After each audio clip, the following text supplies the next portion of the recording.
Did Apple just leak the iPhone 14? Apple's March event was surprisingly jam-packed, and not just with product updates, but also lots of hints and clues as to what could be coming later this fall with the iPhone 14 lineup and other new products launching from Apple, hopefully sooner than later on this year. So I went back through that entire keynote, I did some digging, and I found 6 different hints, clues, little suggestions as to what could be coming next from Apple in sort of their master plan for the rest of 2022. And let me tell you, some big changes are coming to the iPhone 14, huge upgrades are coming to the Mac, and some little clues were dropped on other Apple products set to really make history later on this year. Let's break it down.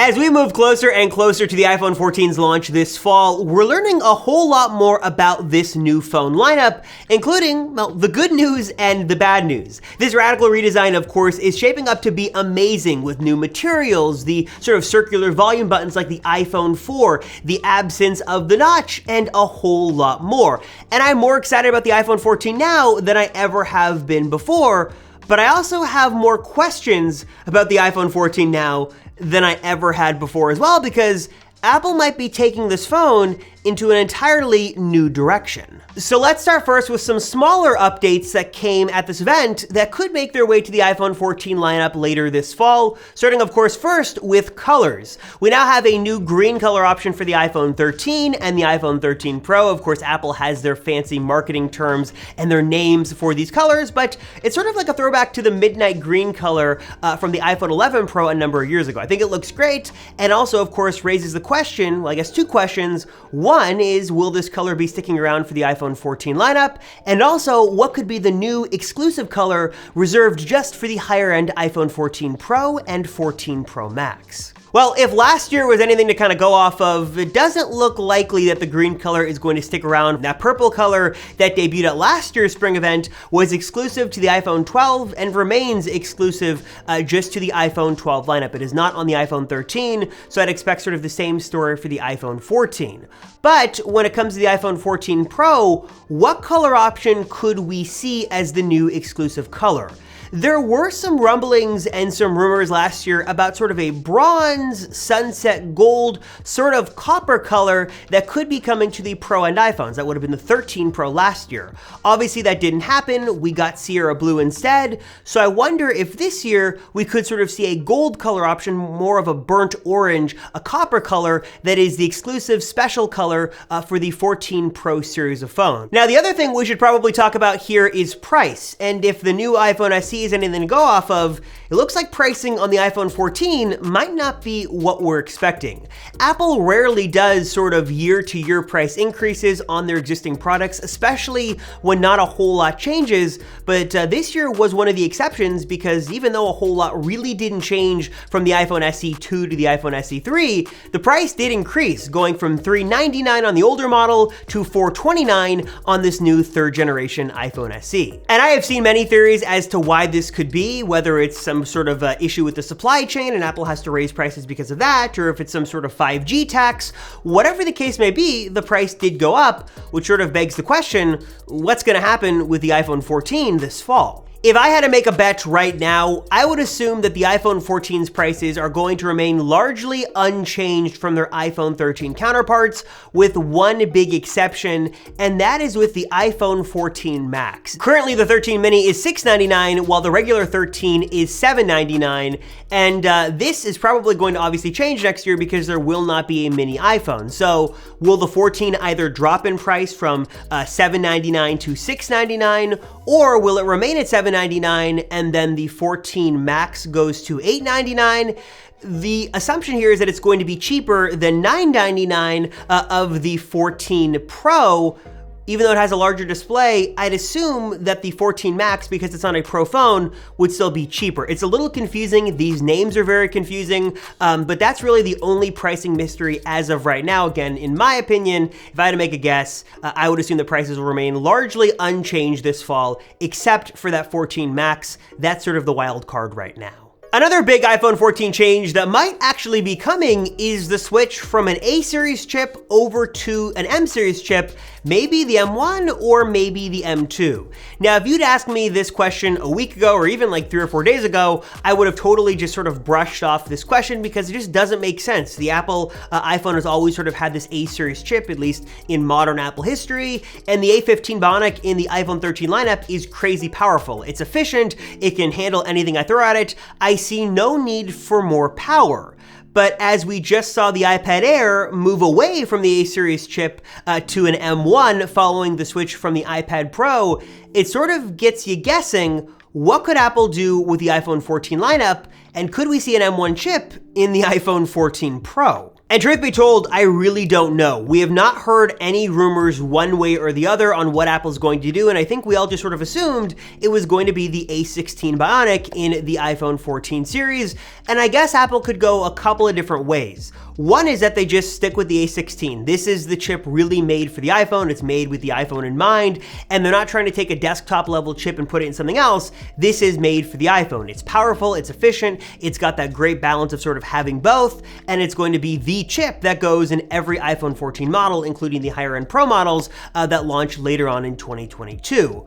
But maybe there's another option, and Apple takes the M1, or maybe the unannounced, unreleased M2, and puts that in the iPhone 14 Pro model. And my concern here is really twofold with this move. One is that I'm really not sure what benefit this would really add. Maybe it would give you some sort of a crazy new camera feature. Maybe it lends itself to 8K video recording or some other powerful new feature that can only be achieved with this chip. That would sort of make sense. But could you really utilize that power in an iPhone? And also, would it be as efficient? Would it lead to battery issues since the current products that have an M series chip have much larger batteries? iPad Air, iPad Pro, obviously MacBook Air, MacBook Pro, those have much larger batteries than the smaller iPhone, which sort of begs the question as to how efficient this M series chip would be in an iPhone. Something I do think makes a whole lot of sense in the iPhone 14 series is Apple's center stage technology. We've now seen this come to multiple iPad models, including the new iPad Air. It is now even in this new Apple Studio display, and it just seems like the perfect solution for the iPhone 14. As we all do a lot of FaceTime and Zoom calls sort of on our iPhone, why not have the center stage camera tech built right in? We've sort of seen this hinted over and over and over again, and I would not be surprised to see this finally launch on the iPhone 14 later this fall. Now, to switch gears just a bit, one of the most notable and talked about lines from that presentation was actually this one towards the end. Making our transition nearly complete with just one more product to go, Mac Pro. But that is for another day. This obviously sort of raises a very interesting question. Well, I guess a couple of interesting questions. One is, what could that new Mac Pro with Apple Silicon look like, and when could it be coming?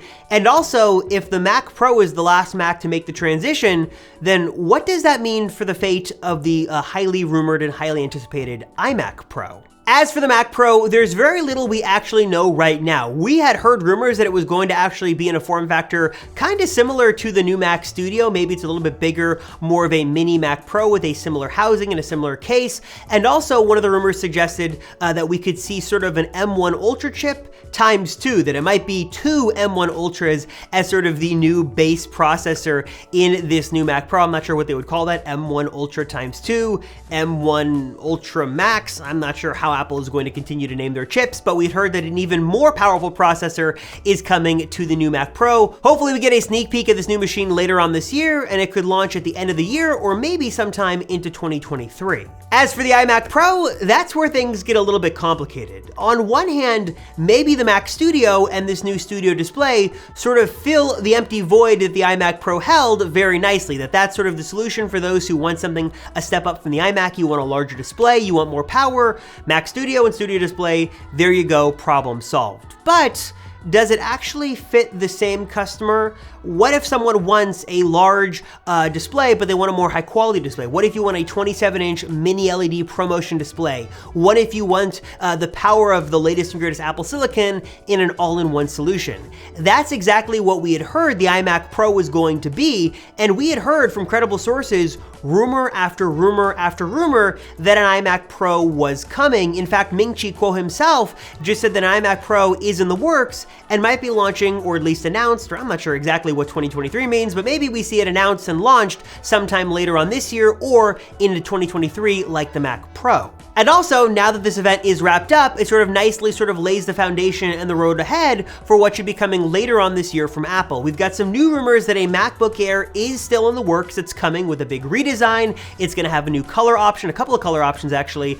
and look fantastic. But some disappointing news also from Ming-Chi Kuo himself. He's saying that not only will this new machine not have a mini LED display, which is sort of a bummer, but also that it will not have the M2 chip, which sort of raises the question, what exactly happened to the M2? We had heard multiple rumors that the M2 chip was going to be announced at this March event and be sort of introduced with a new Mac Mini or a new base entry-level 13-inch MacBook Pro at the event that just wrapped up. And obviously that didn't happen. And now the fate of the M2 is a little unclear. We have heard that Apple is working on a new chip that matches the specifications, at least the rumored specifications of the M2. But now there's some rumblings that maybe the M2 is just delayed altogether and we don't see it until 2023 at the earliest. What I can say though, with 100% confidence, is that personally, I am more excited and more curious than I ever have been before for what Apple is planning to launch later this year. The Mac Studio and Studio Display look fantastic. They threw us for a loop that almost didn't get leaked until the very last second. And if the rumors are true, the iPhone 14 is gonna be a really big upgrade. Some new Macs are gonna launch later this year that should have some redesigns as well. We're still waiting for that mixed reality headset, new Apple Watch, lots to get excited about and lots to look forward to coming from Apple later this year, and maybe we could see a new event as early as May or June, but I'll have more details on that in another video. Anyways, I'm curious, what are your guys' thoughts on this? What are your thoughts on the Mac Studio? What do you think about the iPhone 14? Will the price go up? Will it go down? Will it have an M1 chip inside? Will Apple maybe take USB-C and bring that over to the iPhone? It's all sort of a mystery right now, but hopefully all will become clear very soon. But let me know your thoughts on all this down below. As always, thank you guys so much for watching the video. I sincerely appreciate it. I'm Robert Rosenfeld from the Apple Circle, and I will see you all in the next one.